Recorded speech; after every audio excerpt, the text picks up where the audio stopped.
Syaitanirrajim. Bismillahirrahmanirrahim. Assalamualaikum warahmatullahi ta'ala wabarakatuh. Alhamdulillahi rabbil alamin. Wassalatu wassalamu ala Sayyidina Muhammadin wa ala alihi wa sahbihi ajma'in.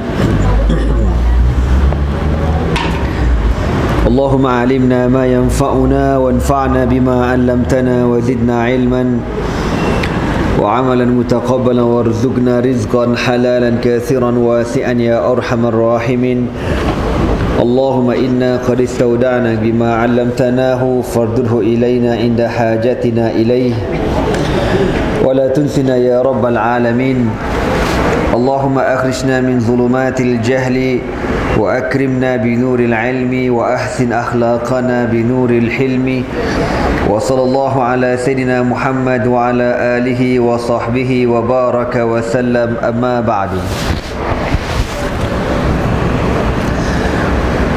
Alhamdulillah,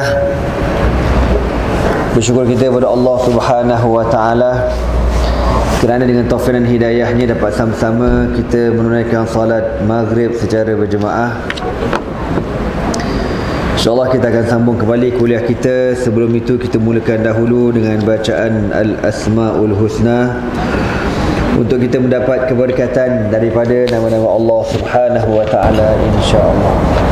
Qala Rasulullah sallallahu alaihi wasallam, inna lillahi tis'atan wa tis'ina isman man ahsaha dakhala al-jannah. Sabda Rasulullah sallallahu alaihi wasallam, sesungguhnya bagi Allah Subhanahu wa ta'ala itu ada 99 nama. Man ahsaha dakhala jannah, barang siapa yang membilangnya dimasukkan ke dalam syurga Allah Subhanahu wa ta'ala, insya-Allah. Amin.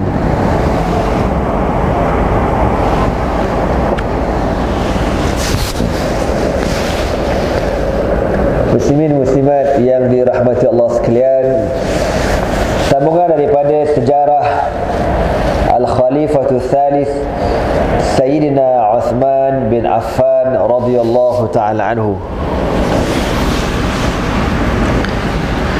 Fi sanati 32 hijriyatan, pada tahun 32 Hijri, tufiya Al-Abbas bin Abdul Muttalib, meninggalnya pakcik Nabi Al-Abbas bin Abdul Muttalib.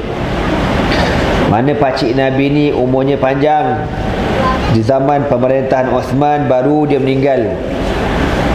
Al-Abbas ammun Nabi sallallahu alaihi wasallam, pakcik kepada Nabi sallallahu alaihi wasallam.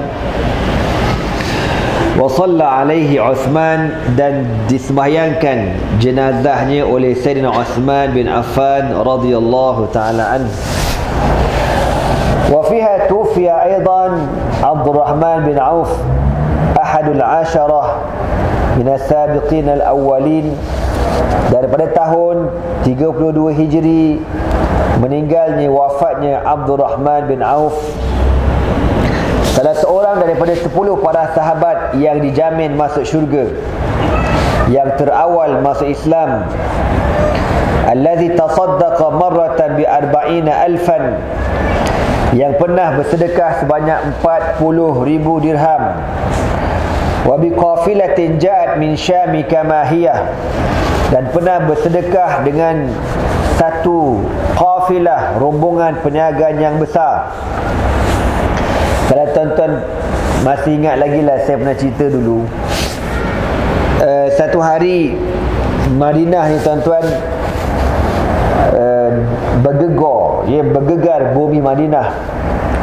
Lalu Sayyidatina Aisyah kata, apa bunyi bergegar tu? Kecoh-kecoh tu bunyi apa? Orang Madinah kata, itu bunyi rombongan perniagaan Abdurrahman bin Auf yang baru balik daripada berniaga di Syam. Masa tu pula Madinah kemarau. Jadi bergegar kota Madinah dengan sebab ramainya rombongan Abdurrahman dan banyaknya unta-unta Abdurrahman yang masuk ke dalam kota Madinah. Jadi apa kata Sayyidatina Aisyah, Masya Allah, ya, semoga Allah berkati perniagaan Abdul Rahman, tetapi apa yang ada di sisi Allah lebih hebat lagi. Kata Aisyah macam tu. Lalu orang yang dengar perkataan Aisyah ni, dia pergi jumpa Abdul Rahman yang baru sampai daripada Syria. Dia kata, wahai Abdul Rahman, baru kejap tadi aku bertemu dengan Ummul Mukmin Aisyah radhiyallahu taala anha. Dia kata, semoga Allah berkati perniagaan kau, tetapi apa yang ada di sisi Allah lebih hebat lagi. Abdul Rahman ni bila dengar, tuan-tuan, dia berasa tak sedar hati. Cepat-cepat dia jumpa Aisyah. Dia kata, ya Ummul Mukmin, wahai ibu kepada orang-orang beriman, betul ke kau cakap macam tu? Betul, Aisyah kata, memang aku cakap pun. Kalau begitu bersaksilah seluruh kafilah rombongan perniagaan yang baru sampai ini aku sedekahkan di jalan Allah. Habis semua dibagi, tuan-tuan. Semua dibagi. Unta-unta, barang-barang belakang unta, semua dibagi percuma, sedekah, kan? Bukan bagi ekor unta sekali. Nak khabarnya, tuan-tuan, sahabat Nabi ni iman diorang luar biasa, dan munasabah sangatlah Abdul Rahman ini salah seorang sahabat Nabi yang confirm masuk syurga. Kita lah contoh, kalau kita ada 10 buah kereta, kita mungkin sedekah 1 biji, 2 biji. Tu logik lah, kan? Itu pun yang kau sedekah tu pun dah berapa kali overhaul engine, kan? Asyik rosak je gearbox, nyampah aku, bagi je lah kat orang pakai. Kita macam tu. Jadi Abdul Rahman ni baru sampai dekat Madinah, tak hilang lagi letih, bermusafir jauh daripada Syria, berniaga ribuan, puluhan ribu hasil keuntungan perniagaan, semuanya diinfakkan ke jalan Allah. Untuk apa? Untuk mendapatkan keredaan Allah Subhanahu wa ta'ala. Itu Abdul Rahman bin Auf radhiyallahu ta'ala anhu. Wa fiha mata Abdullah bin Mas'ud al-Khuzali. Pada tahun 32 Hijri meninggalnya sahabat Nabi Abdullah bin Mas'ud al-Khuzali radhiyallahu ta'ala anhu, seorang sahabat Nabi yang OKU, yang rendah badannya. Ahadul Qurra al-Arba'ah, salah seorang qurra, pengajar-pengajar Al-Quran, 4 orang guru Al-Quran yang terkenal di Madinah. Wa min ahli sawabiqi fil Islam, dan antara yang terawal masuk Islam. Wa min ulama'i sahabatil masyhurina bi si'atil ilmi, dan seorang yang dikategorikan sebagai ulama di kalangan para sahabat dengan sebab luasnya ilmunya. Meninggal Abdullah bin Mas'ud radhiyallahu ta'ala anhu, dan dialah juga orang yang mula-mula membacakan Al-Quran di hadapan khaliat orang kafir Quraisy, kan? Sampai ditempeling, disepak mukanya, diterajang, di smackdown oleh Abu Jahal, sampai putus telinga Abdullah bin Mas'ud radhiyallahu ta'ala anhu. Kita pernah cerita dulu, itu pun kalau tuan-tuan ingatlah. Tapi berdasarkan pada muka tuan-tuan semua, saya yakin dan confident serta percaya tuan-tuan dah lupa belaka dah. Satu hari Nabi kata, siapa di kalangan kamu yang berani membaca Al-Quran di hadapan orang kafir Quraisy? Sahabat dengar tu fikir, bukan tak nak baca, kau tahulah orang kafir Quraisy macam mana, kan? Dia punya penyangak samsing sarip dul dalam jahanam. Tiba-tiba Abdullah bin Mas'ud, sahabat Nabi yang OKU ni, bangkit. Ana ya Rasulullah.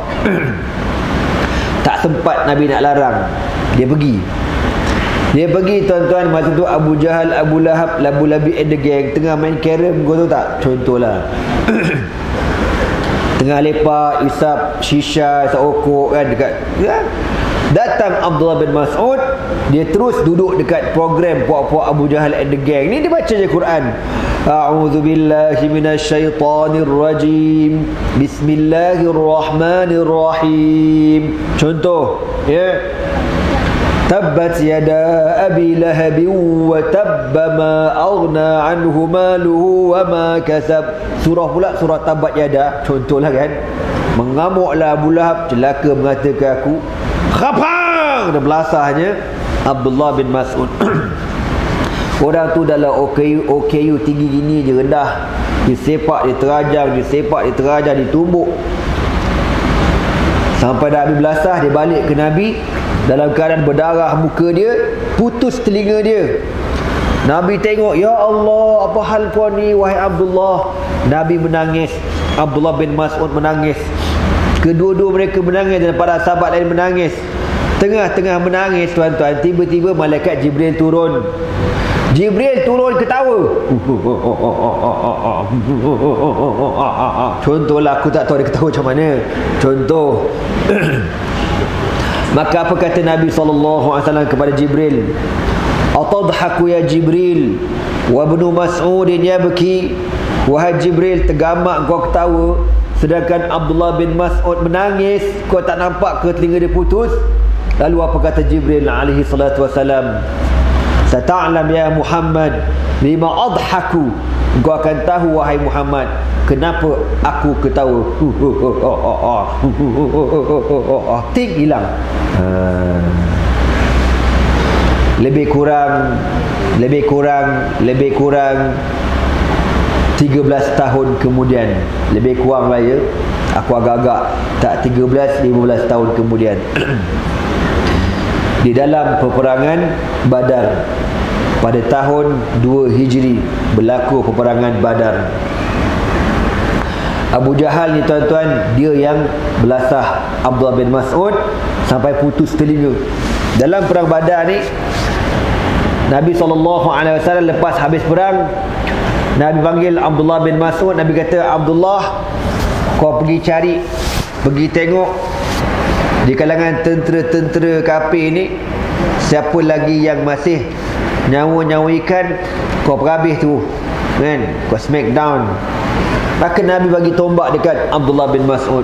Dia pun ambil tombak, dia pun berjalan pegang.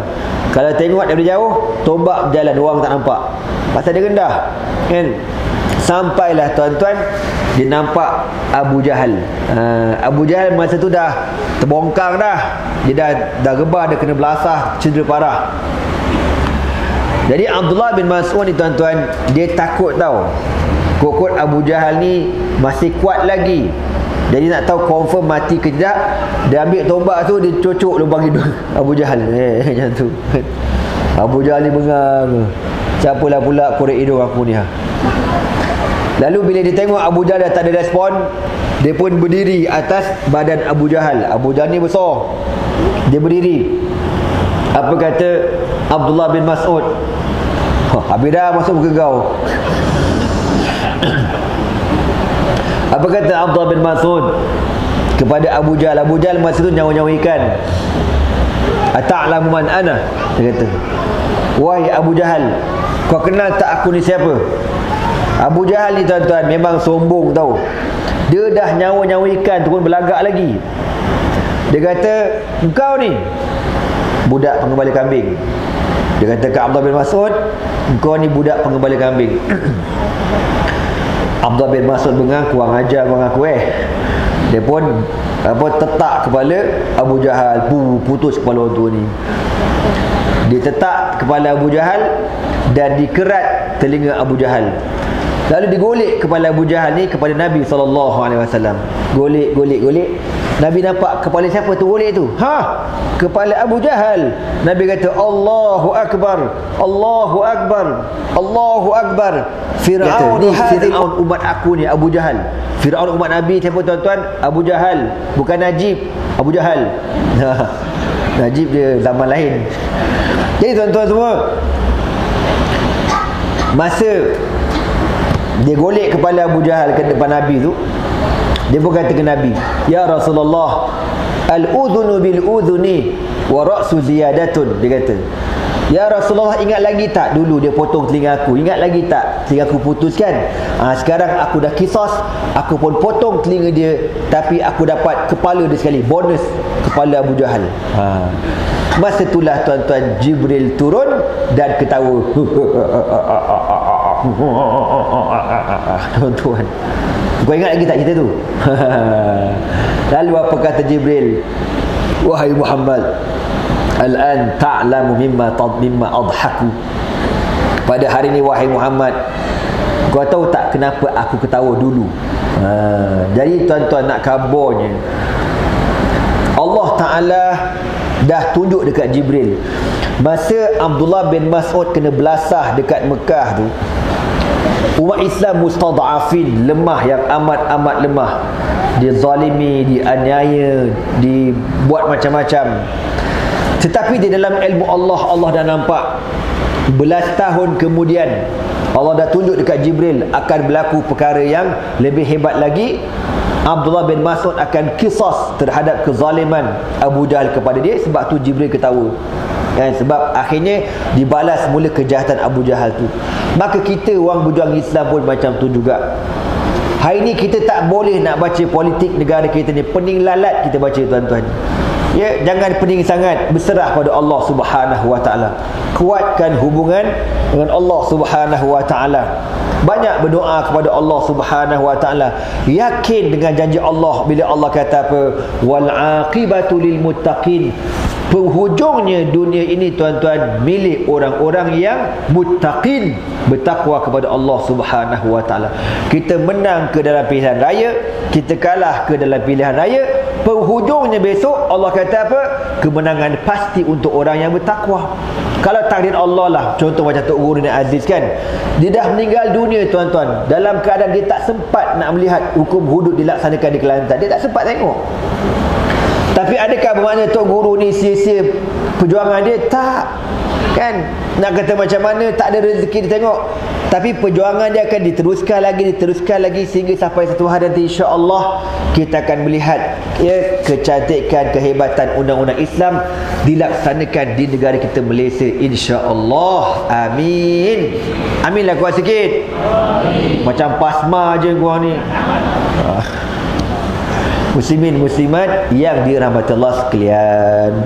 Jadi benda masa depan bukan ada dalam kepala otak kita, tetapi di dalam ilmu Allah Subhanahu wa taala. Wa fiha mata Abu Darda Al-Khazraji Az-Zahid Al-Hakim. Dan pada tahun 32 Hijri juga, di zaman pemerintahan Osman bin Affan, wafatnya seorang sahabat Nabi yang bernama Abu Darda radhiyallahu taala anhu. Abu Darda ni gelaran dia, nama sebenar dia, Allahumma salli ala sayyidina Muhammad. Apa nama sebenar? Lupalah pula. Amir, apa nama dia? Lupa. Daripada kabilah Khazraj. Az-Zahid, seorang sahabat yang terlalu zuhud. Al-Hakim, yang bijak. Wuliya qada'a Dimashq li Muawiyah, yang dilantik menjadi qadi di Damsyik di Syria di zaman pemerintahan Muawiyah radhiyallahu taala anhu. Kalau tuan-tuan masih ingat lagi kisah Islamnya Abu Darda, kalau tuan-tuan masih ingat, tapi biasalah Melayu mudah lupa. Melayu ni mudah lupa, tuan-tuan. Syukur sangat-sangat, ya. Kalau kita tengok pilihan raya dekat UK baru ni, kan, parti apa yang menang? Konservatif. Lebih kurang macam aku nak sebut tak kerti, terbelit lidah aku, kan. Di UK sana dia punya Perdana Menteri tu, tukar tu tak ada benda, selamba tukar Perdana Menteri. Tiap kali pilihan raya tukar, aku kena Tony Blair seorang, kan. Padahal berlambak-lambak kau tahu, tukar menang kalah selamba rock ke. Aman je UK tu. Kita Malaysia tak boleh tukar. Sebab yang beri rezeki ni macam tu. Ya. Jadi Melayu ni satu bangsa yang mudah lupa, kena kelepet. Dia marah kejap je. 1MDB kejap je. Aku percaya, serius. Tabung haji kejap je. Percayalah. Sebab kita ni, Masya Allah, kelebihan yang Allah bagi kita. Kita marah kejap, itu kita okey lah. Syukur pada Allah Ta'ala. Ni tuan-tuan semua, kan, macam kat Rompin lah, orang kampung, kan. Tuan-tuan, dia kata pocik-pocik, kerajaan dahului ke kita, BRIM satu Malaysia. Syukur. Hak terbaru ni kerajaan dahului pula apa? GST pula mendatang apa tu, tak tahulah. Pitih lah GST ni. Syukur, dia kata, ambil kau. Sabar je lah, tuan-tuan, ya. Abu Darda ni, dia tuan-tuan, dalam kampung dia yang last sekali masuk Islam. Dia ni berkawan baik dengan Abdullah bin Rawahah. Satu hari Abdullah bin Rawahah ni tuan-tuan, dia berkawan dengan Abu Darda lama. Abdullah bin Rawahah dah lama masuk Islam. Dia kempen ke Abu Darda, masuklah Islam. Tapi Abu Darda tak nak masuk Islam. Itu kaedah cara kalau kita berkawan dengan non-Muslim, kita ajak dia masuk Islam, kita dakwah ke dia. Bukan kita ajak dia pergi Kota Baru, kan, lepas tu kata hudud tak payah laksana sebab negara masyarakat majmuk. Itu bodoh orang panggil, kau tahu tak? Kau ni faham tak cerita aku ni? Ke orang sini tak baca internet, tak baca sini jengka berapa ni? Kawasan ni tak ada line boring betul aku. Kan, kita berkawan dengan non-Muslim, kita tarik mereka kepada Islam, kita dakwah dia kepada Islam. Ni tak, bila duduk dalam Pakatan Rakyat, kita pula duduk mengalah manjang dengan dia. Dia boleh pergi Kota Baru, si Lim Kit Siang tu kau tahu, dia boleh pergi Kota Baru, dia pula pertikaikan ketidakperluannya negara kita ni melaksanakan hudud dengan sebab masyarakat majmuk. Kalaulah almarhum Tuan Guru ni Abdul Aziz ada atas pentas tu, aku rasa dia penampur muka Lim Kit Siang, kau tahu tak? Tapi nak kata macam mana? Tahu cerita tak? Tak tahu? Lemah betul aku, boring aku.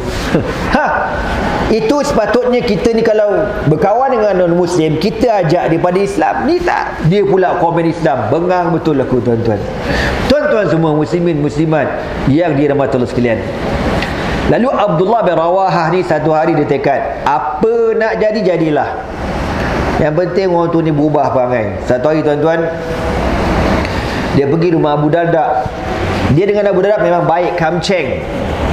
Macam mana satu ketika dahulu baiknya kita pas dengan DAP, macam itulah lebih kurang. Lalu dia tanya dekat bini Abu Darda, aina Abu Darda? Bini dia kata, Abu Darda pergi kerja. Oh, dia kata, boleh aku nak masuk kejap? Masuklah. Memang dia baik dengan keluarga Abu Darda ni. Dia masuk tuan-tuan, cakap banyak tak ada. Dia masuk tempat sembahyang Abu Darda ni, dalam bilik ada kuil dalam rumah dia tu.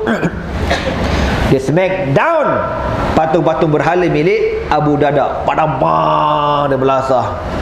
Dah barai semua, dia keluar. Bini dia tak tahu. Bini Abu Darda tak tahu. Bini Abu Darda tengah masak tom yam kat dapur tu, tak tahu. Lepas tu tak tahu, mana Abdullah bin Rawahah? Ingat nak ajak makan cekodok ke apa ke? Kan, tak adalah pula. Dia buat apa dalam bilik lelaki aku? Dia masuk dalam bilik lelaki dia. Mampuslah aku, habislah, kan. Okey tuan-tuan, ringkaskan cerita. Tengah hari Abu Darda balik nak makan nasi, bahasa kita lah. Dia balik-balik tengok bini dia menangis depan rumah. Menangis.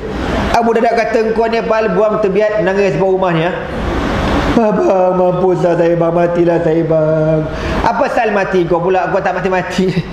Abang masuk dalam rumah kita, abang bagi tengoklah si. Abu Darda kata, apa hal? Abang panggillah masuk. Dia masuk dalam bilik, tengok-tengok patung berhala dah kena barai tuan-tuan. Siapa punya kerja ni? Kuang hajar, mengamuk dia. Dia kata, abang sabar, bukan orang lain. Siapa dia? Bukan orang lain, kawan baik abang, Abdullah bin Rawahah. Abdullah bin Rawahah? Mengamuk Abu Darda. Abu Darda pun nak hunuskan pedang, nak pergi bunuh Abdullah bin Rawahah. Ni nak cerita tuan-tuan, orang ni dapat petunjuk. Masa dia nak mengamuk, nak pergi bunuh Abdullah bin Rawahah, bini dia pujuk, bang sabar, abang minum air dulu, minum air dulu. Kopi ready main cawan tuan-tuan. Bini dia khabar, sabar bang. Takdir Allah tuan-tuan ni takdir Allah. Masa itulah Abu Darda terfikir, kenapa Abdullah bin Rawahah belasah Tuhan aku? Dan kenapa Tuhan aku tak melawan? Tu kan, yang aku sembah, tiap-tiap hari aku sembah, aku bagi buah limau, aku bagi apple, bagi durian, semua aku bagi, kan, apa pelam harum manis semua aku bagi. Apa pasal dia tak melawan? Masa itulah dia terfikir, Kalaulah engkau Tuhan, mesti kau melawan. Maknanya kau bukan Tuhan. Maka tadi Allah Ta'ala, tuan-tuan, Abu Darda bertemu Nabi dan akhirnya mengucap asyhadu an la ilaha illallah wa asyhadu anna Muhammadar Rasulullah. Itu begitu kaedah kita berkawan dengan non-Muslim. Ajak dia masuk Islam, dakwah dia. Bukan dia masuk dalam pentas kita, dia pula buat kurang hajar. Aku bengang betul, kau tahu. Di Bukit Siang, tuan-tuan, pergi Mesir, pergi Jordan, jumpa budak kita. Aku rasa sila-sila gaya puak-puak ni buka cawangan kat sana. Cawangan DAP dekat Jordan, dekat Mesir. Jahanam budak kita. Tuan-tuan semua, sejak pada itulah Abu Darda ni berubah perangai dia. Berubah menjadi seorang sahabat yang zuhud, yang wara', yang tinggalkan segala jenis perniagaan. Sebab apa dia kata apa? Sebab dia kata aku ni dah lewat. Orang lain semua dah masuk Islam, aku baru nak masuk Islam. Dia pun berubah sungguh menjadi seorang sahabat yang amat zuhud. Pindah ke Syria, menjadi qadhi di sana, seorang yang alim. Subhanallah. Di zaman pemerintahan Umar bin Al-Khattab radhiyallahu ta'ala anhu, satu hari Umar pergi ziarah Abu Darda di Syria. Umar sampai malam. Bila pergi kat rumah Abu Darda, Assalamualaikum, Assalamualaikum. Waalaikumsalam. Masya Allah, ahlan wa sahlan ya Amirul Mukminin, ahlan wa sahlan bikum. Jemput masuk. Umar pun masuk kan. Umar duduk je dekat lantai, dia gaba.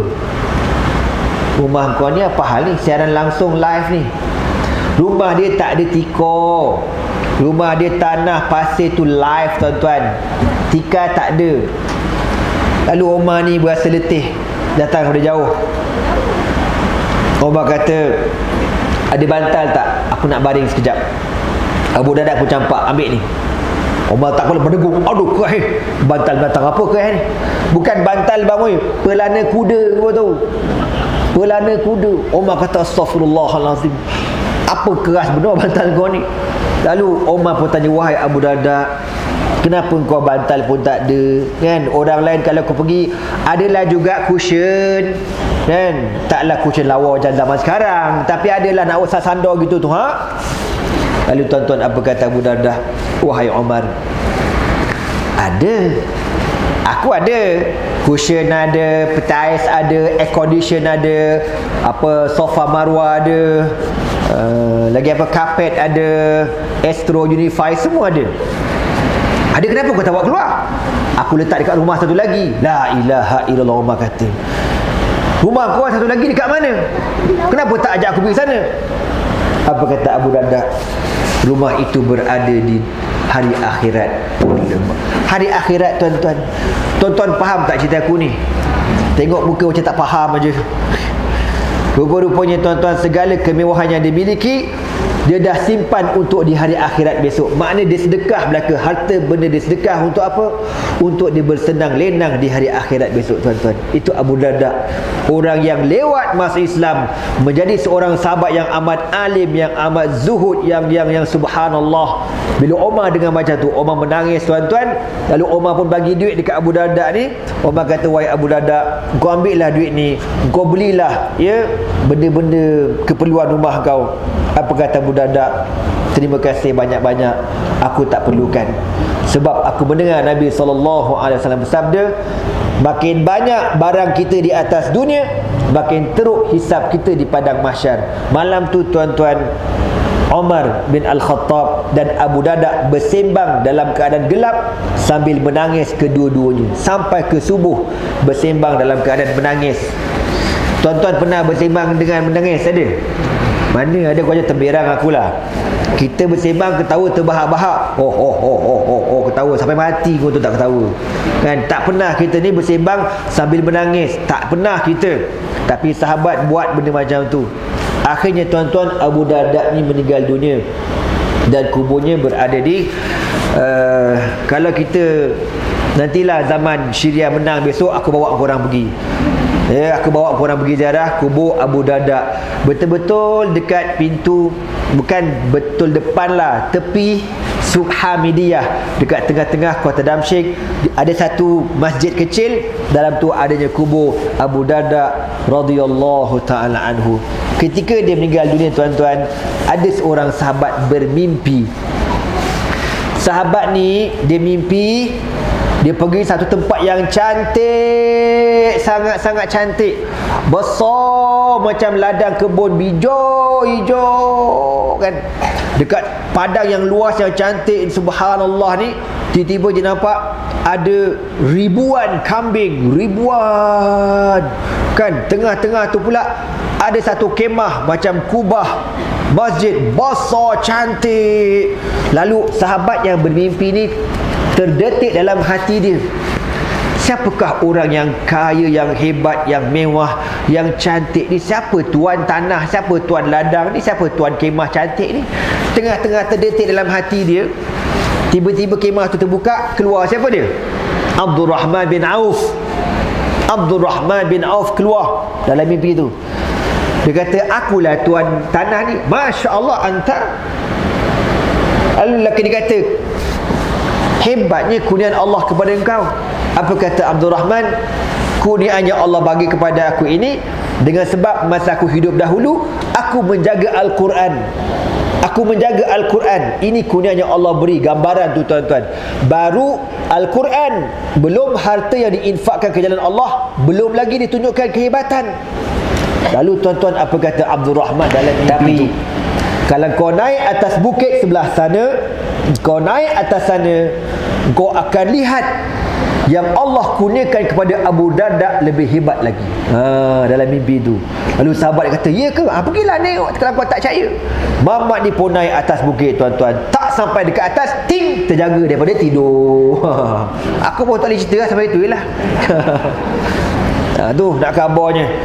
Orang yang masuk Islam lewat, tapi dia punya hati tuan-tuan betul-betul beriman kepada Allah Subhanahu wa taala. Muslimin muslimat yang dirahmati Allah sekalian, Isyak berapa? 8 suku lah. 833 34 35 lah cincai Okey. Wa fiha tufiya Abu Zar Jundub bin Junadah Al-Ghifari Sadiqul Lahjati.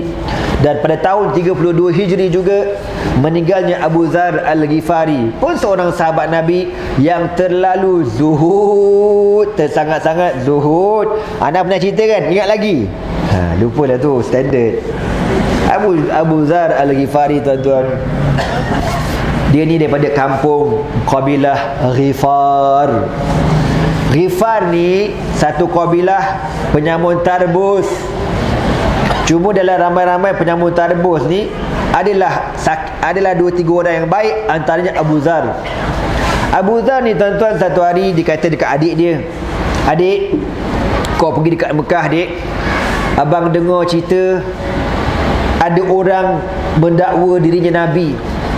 Kau pergi, kau tengok, kau tanya, kau selidik, lepas tu kau cerita dekat abang. Abang nak tahu apa cerita orang tu.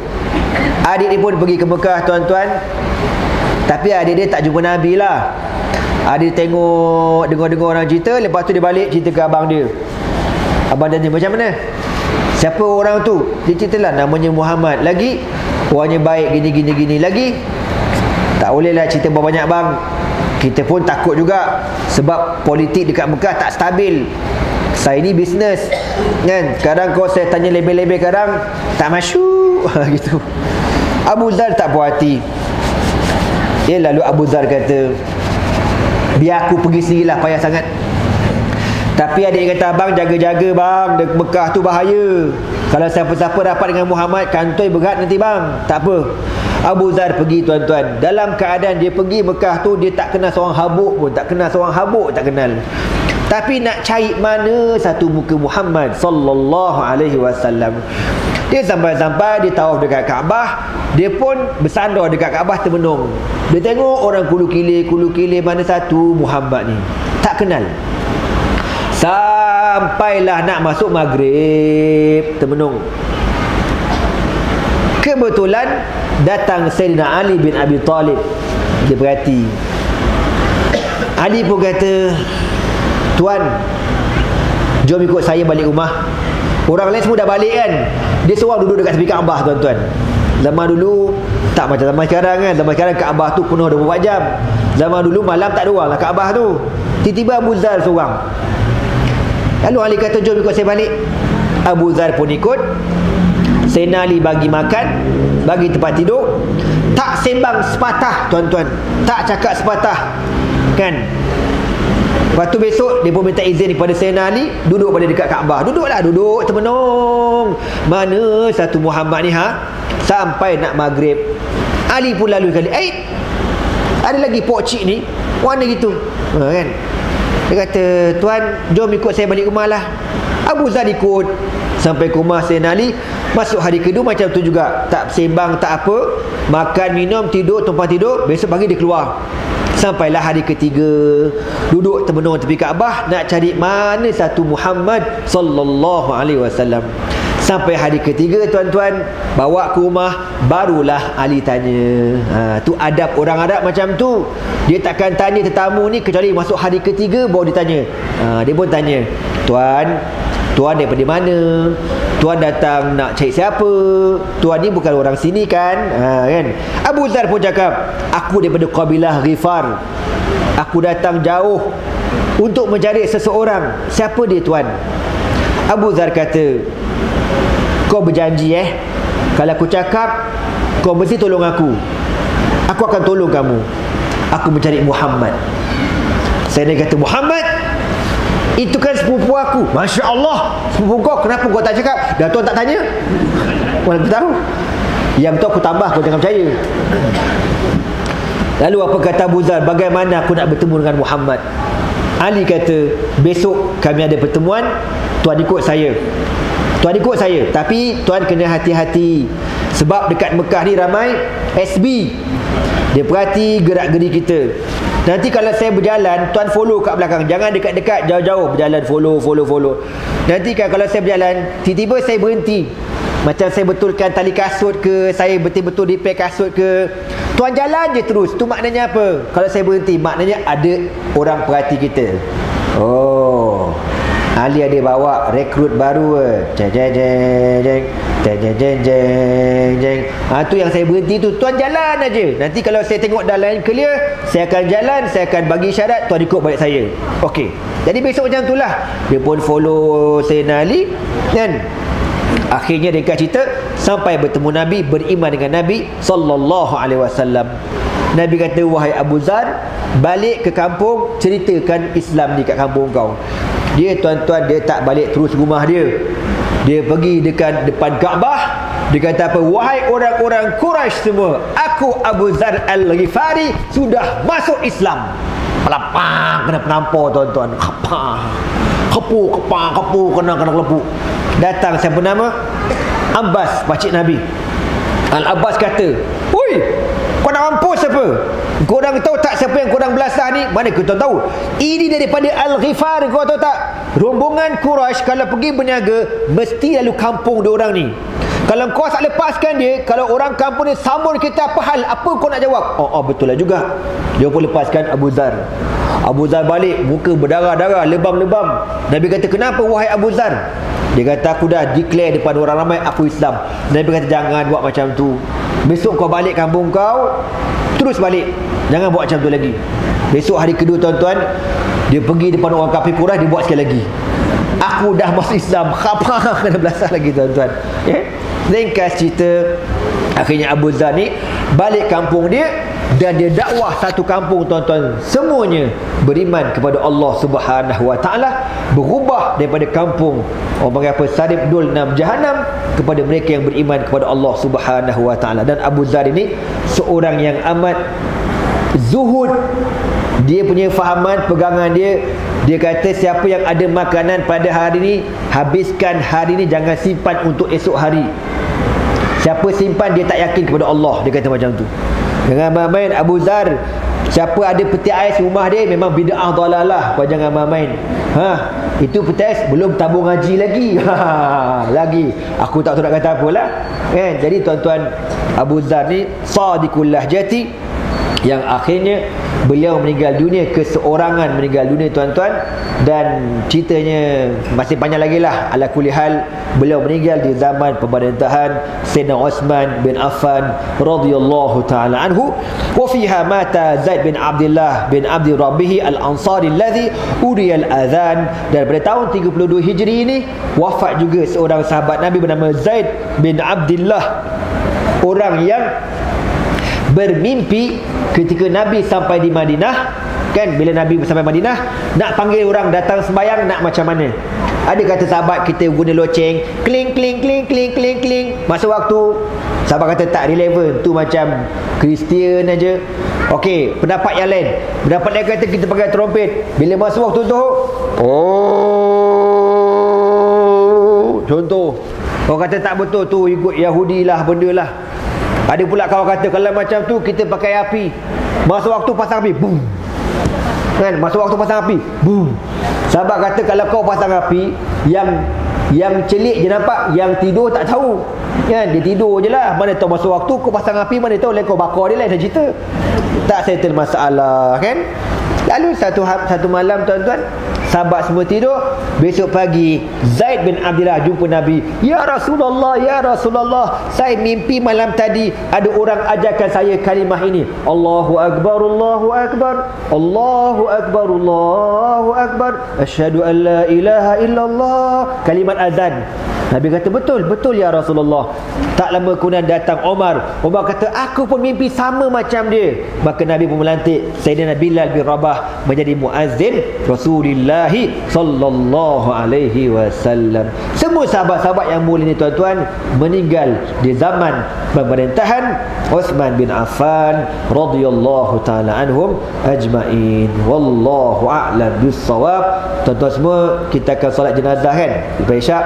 Jadi harap semua jangan balik sembahyang jenazah. Sebab Nabi sebut pahala sembahyang jenazah ni seperti qirat. Sahabat kata apa dia qirat ya Rasulullah? Mislu jabalainil azimaini, seperti dua bukit yang besar. Itu pahala sembahyang jenazah, betul tak?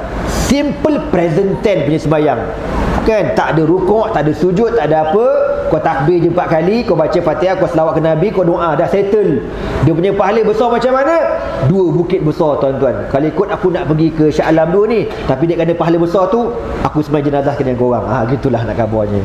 Wallahu a'lam bisawab. Aku liqauli hadza wa astaghfirullah li wa lakum. Wassalamualaikum warahmatullahi taala wabarakatuh.